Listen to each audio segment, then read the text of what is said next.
नमस्कार दोस्तों, success study Baloda YouTube channel में आपका स्वागत है।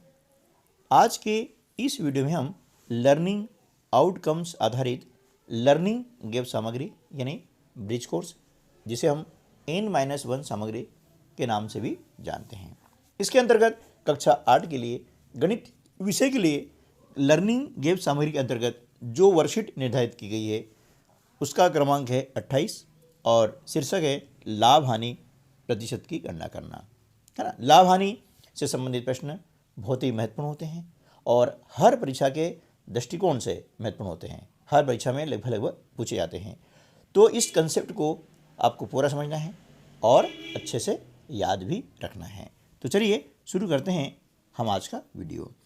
आप ध्यान दीजिएगा, लाभ और हानि होता क्या है, थोड़ा सा मैं संक्षिप्त में बताता हूँ, उसके बाद अपन वीडियो को शुरू करने वाले हैं। देखिए, दैनिक जीवन में हम हमेशा वस्तुओं को खरीदते हैं और बेचते हैं, ठीक है ना।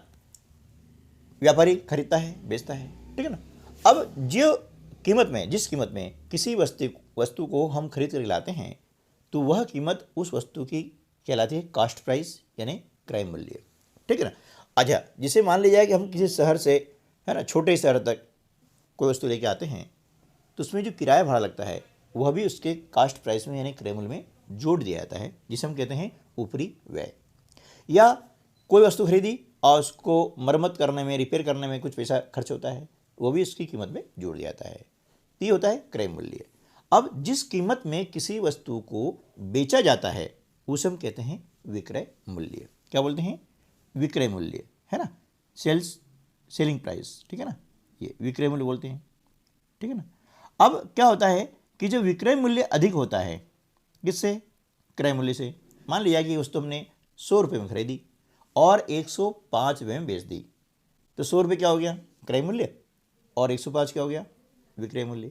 जब विक्रय मूल्य अधिक होता है तो लाभ होगा, और यदि विक्रय मूल्य क्रय मूल्य से कम होता है तो हानि होती है।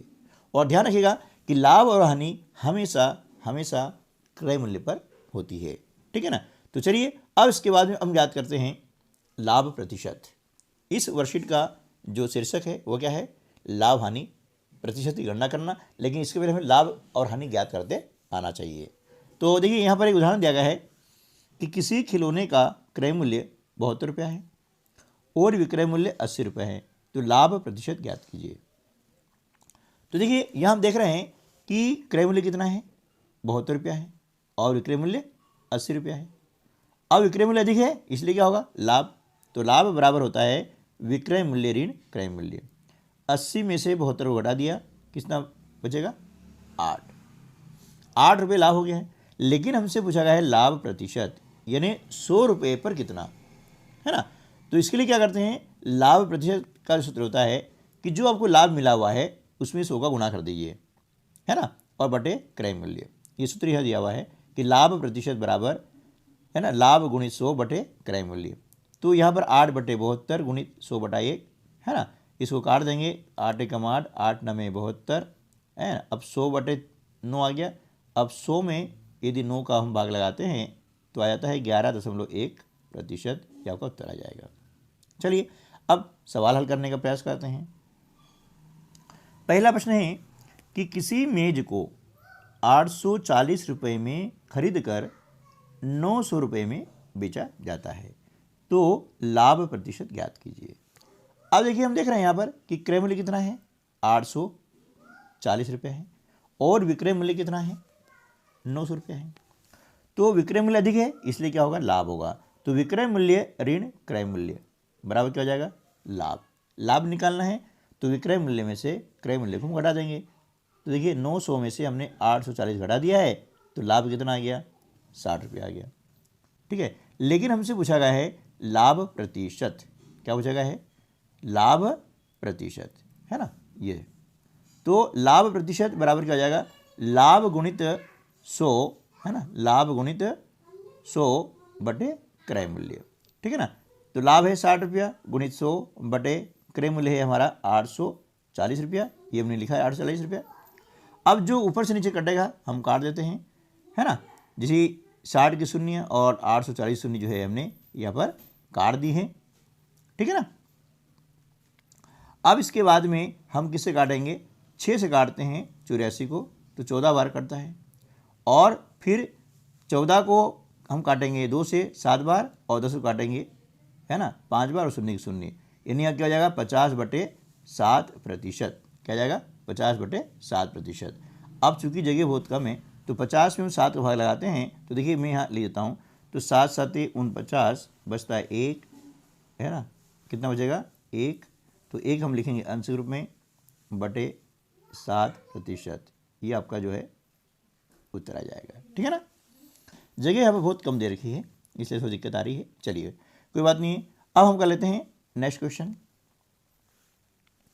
किसी वस्तु को 1000 रुपये में खरीद कर 1100 रुपये में बेचा जाता है तो लाभ प्रतिशत ज्ञात कीजिए। है ना, विक्रय मूल्य कितना है 1100 है और क्रय मूल्य है 1000, है ना, तो 1100 में से हमने 1000 घटा दिया है तो लाभ आ गया हमारा आ गया है 100 रुपया।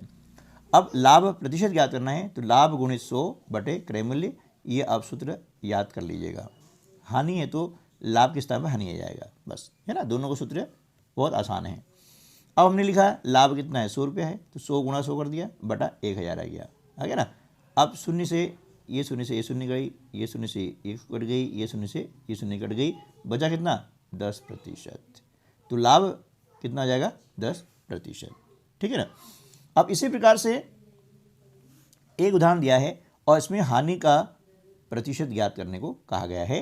तो हानि कब होती है, जब क्रय मूल्य से विक्रय मूल्य कम होता है, यानी कम में बेचा जाता है, जिसमें हानि हो गई, घाटा हो गया, लॉस हो गया। ठीक है ना, तो हानि बराबर हो जाएगा क्रय मूल्य ऋण विक्रय मूल्य। अब यहाँ पर 500 रुपये क्रय मूल्य है, 450 विक्रय मूल्य है, 500 में से 450 घटाया कितना आ गया 50 रुपया, है ना। अब 50 रुपया हानि हुई कितने पे 500 पर, जो खरीद मूल्य होता है ना, यानी क्रय मूल्य, उस पर लाभ या हानि होता है।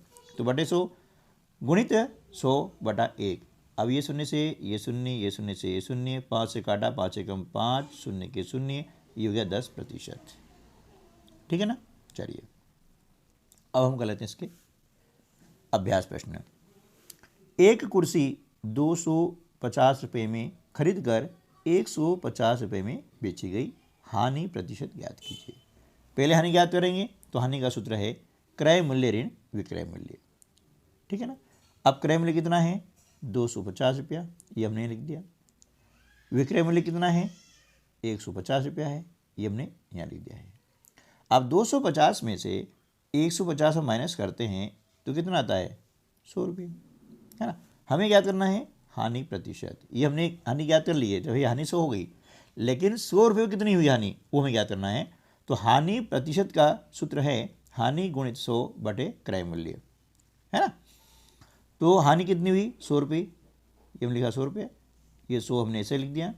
क्रय मूल्य कितना है 250, ये हमने लिखा यहाँ पर 250। ठीक है। अब शून्य से ये शून्य कट गया, 25 से हमने काटा 100 को 4 बार। ठीक है ना, ये 4 और 10 का गुणा करेंगे तो जाएगा 40%, ये आपकी हानि हो गई है ना। यानी 100 रुपये पर 40 रुपये हानि होती है। ठीक है ना। तो हानि और प्रतिशत हानि दोनों चीज़ अलग अलग है। प्रतिशत हानि ज्ञात करने के लिए पहले हमको हानि ज्ञात होना जरूरी है। अगला प्रश्न है कि एक पुस्तक 300 रुपये में खरीद कर 255 रुपये में बेची गई, हानि प्रतिशत ज्ञात कीजिए, है ना। तो हानि बराबर क्रय मूल्य ऋण विक्रय मूल्य। क्रय मूल्य है 300 रुपया और विक्रय मूल्य है 255 रुपया, है ना। अब देख रहे हैं कम में बेचा, अब कम में बेचा मतलब लॉस हुआ, घाटा हुआ, घाटे को हानि कहते हैं, है ना। ठीक है। तो 300 में से 255 माइनस करते हैं तो कितना आता है 45 रुपया। अब 45 रुपया आता है तो हमें क्या करना है हानि प्रतिशत। तो हानि प्रतिशत बराबर होता है हानि गुणित 100 बटे क्रय मूल्य। हानि हो गई 45 रुपया, तो 45 गुणित 100 बटे 300। अब ये 100 शून्य से शून्य कट गई, ये से ऐसे कट गई, 3 से हमने काटा 45 को 15 बार काटा, यानी हमारा हानि प्रतिशत कितना हो गया 15%, यानी 100 रुपये पर 15 रुपये हानि हुई है। ठीक दोस्तों, तो उम्मीद है कि ये वीडियो आपके लिए हेल्पफुल रहा होगा। यदि हेल्पफुल रहा है तो वीडियो को लाइक करना ना भूलिएगा। हर वीडियो को लाइक कर दीजिएगा, क्योंकि आपके लाइक करने से हमारा कॉन्फिडेंस बढ़ जाता है और आपके लिए और अच्छी पाठ्य सामग्री जो है लेकर आते हैं। तो मिलते हैं अगले वीडियो में, तब तक के लिए नमस्कार, जय हिंद।